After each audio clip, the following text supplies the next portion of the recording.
যদি একটি পাথুরে পাহাড়ে অঞ্চলে ছিল। দেখে মনে হচ্ছিল তারা অন্য গ্রহ চলে এসেছে। এখন টম দ্রুত তার কম্পাস বের করে নির্দেশনা খুঁজতে শুরু করে এবং সে বুঝতে পারে যে মাটিতে কিছু একটা ঘটেছে। পৃথিবীর মেরু বদলে গেছে। উত্তর মেরুর জায়গায় দক্ষিণ মেরু একটি তিল হয়ে গিয়েছিল, আর দক্ষিণ মেরুর জায়গায় উত্তর মেরু চলে গিয়েছিল। তাই আগে যেখানে মানুষ বাস করত সেখানে ভূমি ছিল। সমুদ্রের সমস্ত জল সেখানে চলে গিয়েছিল এবং এখন সমুদ্রের জায়গায় ভূমি তৈরি হয়েছে।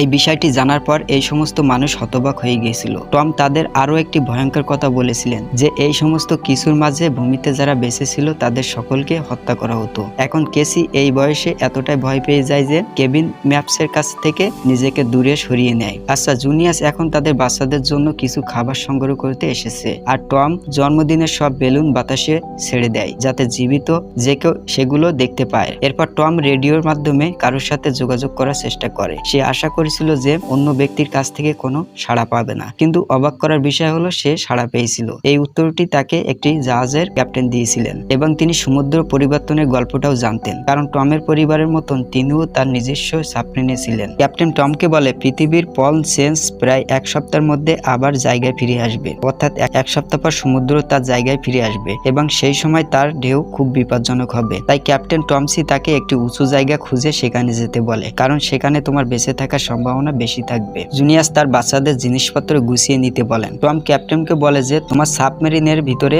বেঁচে থাকার সম্ভাবনা বেশি, যাতে তুমি আমাদের বাচ্চাদের নিরাপদে রাখো। ক্যাপ্টেন বলেন যে অবশ্যই ভাই, আমি এটা করতে চাই, কিন্তু আমি এটা করতে পারছি না, কারণ আমার এক সঙ্গী আমার সাবমেরিনের ভিতরে মারা গেছে আর এখানে মাত্র 2 জনের জায়গা আছে। আমি একটা বাচ্চা রাখতে পারি, কিন্তু একটা বাইরে থাকবে। এবার টম ক্যাপ্টেনকে অনুরোধ করে যে দয়া করে আমার 2টা বাচ্চাকে যেভাবে হোক রেখে দাও, বিনিময়ে তুমি যা বলবে আমি তাই করব। এবং এখন ক্যাপ্টেন তার অনুরোধ রাজি হয়ে যায়। এরপর টম সাবমেরিনের অবস্থান অনুমান করে এবং তার স্ত্রীকে বলে যে আমরা মাত্র 2 দিনের মধ্যে সেখানে পৌঁছে যাব, অর্থাৎ সমুদ্রের পানি ফিরে আসার আগে আমরা আমাদের বাচ্চাদের নিরাপদে সেখানে নিয়ে যেতে পারবো এবং এইভাবে আমাদের 2 সন্তানের জীবন বাঁচানো যাবে। পরের দিন সকালে পুরো পরিবার তাদের যাত্রার জন্য প্রস্তুত ছিল। তখন টম দেখতে পায় যে দূর থেকে এক অদ্ভুত লোক তার কুকুর নিয়ে এদিকে আসছে। টম দেখতে পায় যে লোকটি রেগে আছে, তাই সে তাকে সাহায্য করতে চাচ্ছিল এবং সে তাকে পানি দেয়। টমের পানি পান করার পর লোকটি তাকে ধন্যবাদ না জানিয়ে পরিবর্তে তাকে আক্রমণ করে এবং দূরে দাঁড়িয়ে থাকা জুনিয়াস এই জিনিসটি দেখতে পায়। সে টমকে পড়ে থাকা ছুরি দিয়ে আক্রমণ করে এবং তাকে হত্যা করে। এবার জুনিয়াস যদিও তার স্বামীকে বাঁচাতে পারেনি, তবু সে দ্রুত নৌকার ভিতরে যায় এবং তার 2 সন্তানকে কেবিনে আটকে রাখে। এরপরে সে ক্যাসিকে একটি ফ্লাওয়ার বন্দুক দেয় এবং তাকে খুব প্রয়োজন হলে এটি ব্যবহার করতে বলে। তারা যখন কথা বলছিলেন তখন লোকটি তাদের নৌকার কাছে পৌঁছিয়ে যায় এবং তার হাত থেকে নিজেকে বাঁচাতে জুনিয়াস ওয়াশরুমের ভিতরে চলে যায় আর সেখানে এসে তার ক্ষতটা সেলাই করতে শুরু করে। এবার খুনি তাদের বোর্ডে খাবার খুঁজতে শুরু করে এবং সেখানে খাবার পাওয়ার সাথে সাথে সে এমন একটি গল্প বলতে শুরু করে যা দেখে মনে হয় সে গত কয়েকদিন ধরে সেখানে ছিল। খাবার খাওয়ার পর যখন জুনিয়াসের খোঁজ করতে যায় তখন সে দেখতে পায় কেবিন থেকে শব্দ আসছিল। সে কেবিনটি খুলে দেখে জায়গাটি খালি ছিল। আসলে বোর্ডে উক্ত করার পর জুনিয়াস সেখান থেকে পালিয়ে গিয়েছিলেন, কিন্তু আসমিরের কুকুর জুনিয়াসকে দেখতে পায় এবং এখন অসহায় হয়ে জুনিয়াস কুকুরটিকে শান্ত করার জন্য একটি ছুরি দিয়ে আঘাত করতে হয় এবং সে নিজেই বোর্ডের নিচে লুকিয়ে থাকে। যদিও অন্যথায় সে হত্যাকারী জুনিয়াসকে খুঁজে পায় না, কিন্তু যখন সে তার কুকুরটিকে মৃত দেখে তখন সে বুঝতে পারে যে জুনিয়াস বোর্ডের বাইরে আছে। এখন সে বোর্ড থেকে নেমে তাকে ধরতে আসার সাথে সাথেই জুনিয়াস বোর্ডে ফিরে আসে ভাঙা সিঁড়ি দিয়ে। খুনি তার পথ ধরে আবার বোর্ডের ভিতরে আসে, কিন্তু কিছুক্ষণের মধ্যে জুনিয়াস আবার সেই লোকটির হাতে ধরা পড়ে। সে তার চুল ধরে তাকে মারধর করে, নির্যাতন করে। সে জুনিয়াসকে জড়িয়ে ধরতে শুরু করে। এখন সে নিজেকে বাঁচানোর জন্য খুনির সাথে লড়াই শুরু করে। কেবিনের কাছ থেকে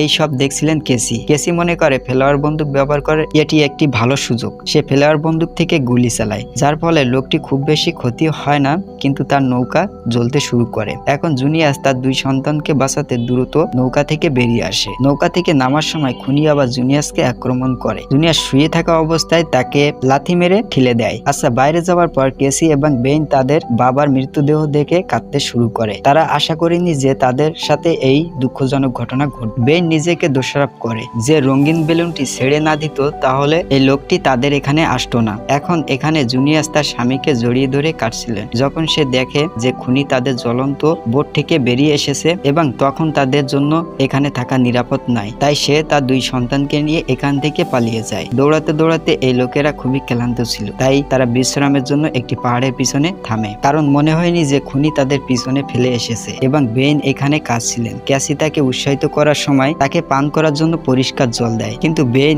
জল পান করতে অস্বীকার করে। এখন তারা কথা বলছিল।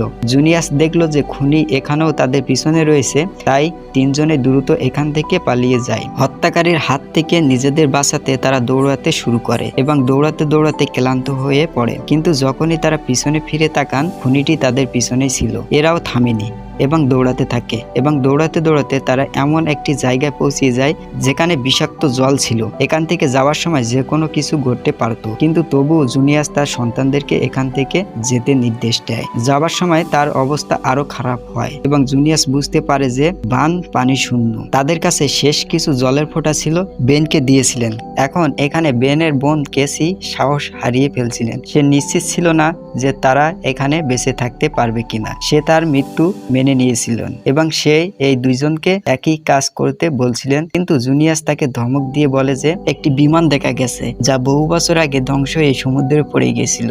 এই লোকেরা এই বিমানের ভিতরে লুকিয়ে থাকে এবং জুনিয়াস শেষবারের মতো পরিবারের ছবিটি দেখে। এই ছবিটি দেখে সবার কথা মনে করছিলেন। রাত অনেক গভীর হয়ে গেছে এবং ক্যাসি এবং বেন ইতিমধ্যে ঘুমিয়ে পড়েছিল, কিন্তু জুনিয়াস মরিয়া হয়ে ওঠে। সে বিমান থেকে বেরিয়ে আসে, কিন্তু সে জানতে পারে রাতের অন্ধকারে খুনিও আছে। সে তাদের অনুসরণ করা বন্ধ করেনি। খুনি তাকে সেভাবেই দেখে যেখানে জুনিয়াস একজন গুপ্তচরের ভূমিকা পালন করছে এবং খুনি তার কাছে আসার সাথে সাথে সে তাকে আক্রমণ করে এবং সে এত আক্রমণ করে যে এবার সে তার জীবন কেড়ে নেয় এবং অবশেষে সেই বিপদ তার কাছ থেকে চলে যায়। জুনিয়াসও শান্তিতে ঘুমায়। এখন পরের দিন সকালে যখন সে ঘুম থেকে উঠলো, সে দেখতে পেল যে খুনির মৃতদেহটি খুব খারাপ অবস্থায় রয়েছে, যার কারণে এরা বুঝতে পেরেছিল যে একটি খালি সমুদ্র খুব বিপজ্জনক। এখন তাকে সেই জায়গায় পৌঁছাতে হবে যেখানে ক্যাপ্টেন ছিলেন। এখন জুনিয়াস তার মানচিত্রের দিকে তাকিয়েছিল। আরো দূরে যেতে বেনের খুব তৃষ্ণার্ত লেগেছিল, তাই সে এগিয়ে গিয়ে পুকুরে জল খেতে শুরু করে। যদিও জুনিয়াস তাকে এখান থেকে পানি পান করতে নিষেধ করেছিলেন কারণ এই পানিটি বিষাক্ত ছিল, কিন্তু বেন এতটাই তৃষ্ণার্ত ছিল যে জুনিয়াসের একটি কথাও সে শুনেনি এবং জুনিয়াস বেনের মাথা ধরে জল থেকে তুলে আনতে হয়েছিল। এখন বেন পানি পানের কারণে অসুস্থ হয়ে পড়ছিলেন, তাই জুনিয়াস এবং ক্যাসি সেখানে একটি আশ্রয় তৈরি করেন। এখন এরা কিছুক্ষণ বিশ্রাম নিয়েছিলেন। সেখানে জুনিয়াস কিছু অদ্ভুত শব্দ শুনতে শুরু করে। যখন সে বাইরে গিয়ে দেখলো অনেক কাকড়া এদের দিকে এগিয়ে আসছে এবং তাদের হাত থেকে বাঁচতে এরা দৌড়াতে শুরু করে। আর কিছু দূরে তারা দেখতে পেল একটা বিশাল জাহাজ। এটা একটা মালবাহী জাহাজ, যার নিচে অনেক কন্টেনার ছিল। এই কন্টেনারগুলোতে অনেক লোক আশ্রয় নিয়েছিলেন। এই 3 জনকে দেখে সবাই কন্টেনারের ভিতরে ঢুকে পড়ে এবং সেগুলো নিচের দিকে লুকিয়ে ফেলে। জুনিয়াস কন্টেনারের কাছে গিয়ে কাঁদতে শুরু করে। সে দরজা খুলতে অনুরোধ করে। তাদের পিছনে কাকড়ার বিশাল ভয়ঙ্কর দল ছিল। এখন তাদের হাত থেকে নিজেদের বাঁচাতে জুনিয়াস এবং তার 2 সন্তান কন্টেনারের উপরে উঠে পড়ে। এখন জুনিয়াস উপরে ওঠার সময় কাকড়াটি তাকে কামড়ায়, কিন্তু সে কোনোভাবে তাকে ধাক্কা দিয়ে সরিয়ে দেয় এবং উপরে উঠে যায়। এরপর ক্যাসি তার ঘাড়ের স্কার্ফ দিয়ে ব্যান্ডেজ করে, যার ফলে সে অজ্ঞান হয়ে পড়ে। আর ক্যাসি এবং বেন তাকে দেখছে। এই কাকড়াগুলো পাত্রটি সরানোর সময় ভিতরে ঢুকে পড়ছিল আর এই লোকেরা তাদের অস্ত্র দিয়ে আক্রমণ করছিলেন। এখন সেই লোকেরা তাদের চারপাশে থাকা অস্ত্র এই কাকড়াদের কিছুকে হত্যা করার চেষ্টা করে, কিন্তু কাকড়ার সংখ্যা অনেক বেশি ছিল। এই মানুষগুলো তাদের সামনে দাঁড়াতে পারছিল না। আচ্ছা, এখন জুনিয়াসের জ্ঞান ফিরে এলো আর সে দেখতে পেল তার 2টি সন্তান এখানে নেই। সে খুব ভয় পেয়ে গেল, কারণ এটি এতটাই বিপজ্জনক এবং ভয়ঙ্কর জায়গা যে এখানে কেউ সহজেই মারা যেতে পারে। এখন জুনিয়াস তাদের হারানোর ভয়ে কাঁদতে শুরু করে, কিন্তু তারপর ক্যাসি এবং বেন দূর থেকে আসতে দেখে। এখন জুনিয়াস তার কাকড়ার কামড় সারিয়ে তোলে। বেন যখন তার অস্ত্র তৈরি করছিল, তখন জুনিয়াস ক্যাপ্টেনের সাথে যোগাযোগ করে এবং সে তাকে বলে যে সমুদ্রের প্রাণীরাও আমাকে আক্রমণ করছে এবং এখন আমি খুব গুরুতর আহত, আমি তোমাকে সাহায্য করতে পারবো না। সে জুনিয়াসকে আরো বলে যে সমুদ্রের জল তার জায়গায় ফিরে আসবে এবং সেই কারণে এই সমুদ্রের প্রাণীরা আবার এখানে ফিরে এসেছে। এখন এরা জানতো না যে সাবমেরিনের পৌঁছানোর জন্য তাদের কোন দিকে যেতে হবে, কারণ তাদের হট্টগোলের মধ্যে তাদের মানচিত্র কোথায় পড়ে গিয়েছিল। তাই ক্যাপ্টেন তার প্লেয়ার বন্দুক দিয়ে বাতাসে গুলি চালায় এবং বেন তা দেখতে পায়। এখন এরা দ্রুত সাবমেরিনের দিকে এগিয়ে যেতে শুরু করে, কিন্তু এখন তাদের পক্ষে সেখানে পৌঁছানো অসম্ভব বলে মনে হচ্ছিল, কারণ তাদের যাওয়ার সময় বিষাক্ত বর্জনের মধ্যে দিয়ে যেতে হবে। আর এই বিষাক্ত বর্জনের মধ্যে গেলে তারা খুব অসুস্থ হতে পারে এবং তাদের জীবন হারাতে পারে। এখন ক্যাসি তার মাকে সন্দেহ করতে শুরু করে যে তিনি তাদেরকে বাঁচাতে বাঁচাতে পারবেন কিনা। তাই এর ফলে ক্যাসি তার মায়ের সাথে তর্ক করতে থাকে এবং জুনিয়াস তার বাচ্চাদের ধমক দেয় এবং তাদের এগিয়ে যেতে বলে এবং সেখান থেকে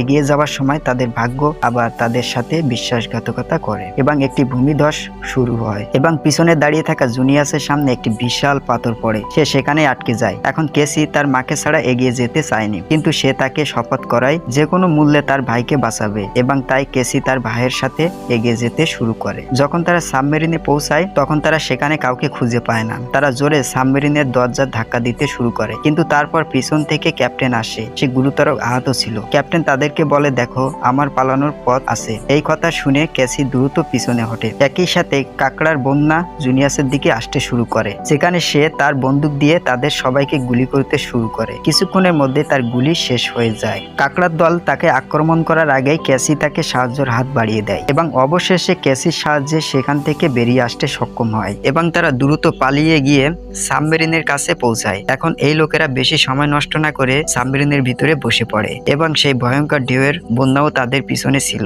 এবং তারপরে একটি বিশাল ভয়ঙ্কর সমুদ্রের ঢেউ তাদের দিকে এগিয়ে আসতে দেখা যায়। এটি কয়েকশো ফুট উঁচু ছিল এবং দেখতে ভয়ঙ্করও ছিল। এটি তাদের সমুদ্রের প্রচন্ড জোরে আঘাত করে, যার কারণে এরা অজ্ঞান হয়ে পড়ে। জুনিয়াস যখন জ্ঞান ফিরে পান তখন তিনি অবাক হয়ে দেখেন যে তারা সমুদ্রের ঢেউয়ের পানিতে ছিল না, বরং সমুদ্রের সেই বিশাল ঢেউ তাদের সাবমেরিনকে ভাসিয়ে নিয়ে শহরে নিয়ে এসেছে। আর পুরো শহরটা দেখতে এমনই লাগছিল। আর এরই সাথে সাথে আমাদের মুভিটি এখানে শেষ হয়ে যায়। তো বন্ধুরা, আজকের মুভির গল্পটা আপনাদের কাছে কেমন লাগছে অবশ্যই কমেন্ট করে জানাবেন। আর আপনি যদি এই চ্যানেলে প্রতিনিয়ত ভিডিও দেখতে চান অবশ্যই চ্যানেলটি সাবস্ক্রাইব করে পাশে বেল আইকন প্রেস করতে ভুলবেন না। সো দেখা হচ্ছে নেক্সট কোনো মুভির গল্প নিয়ে। সে পর্যন্ত সবাই ভালো থাকবেন, সুস্থ থাকবেন। আল্লাহ হাফেজ।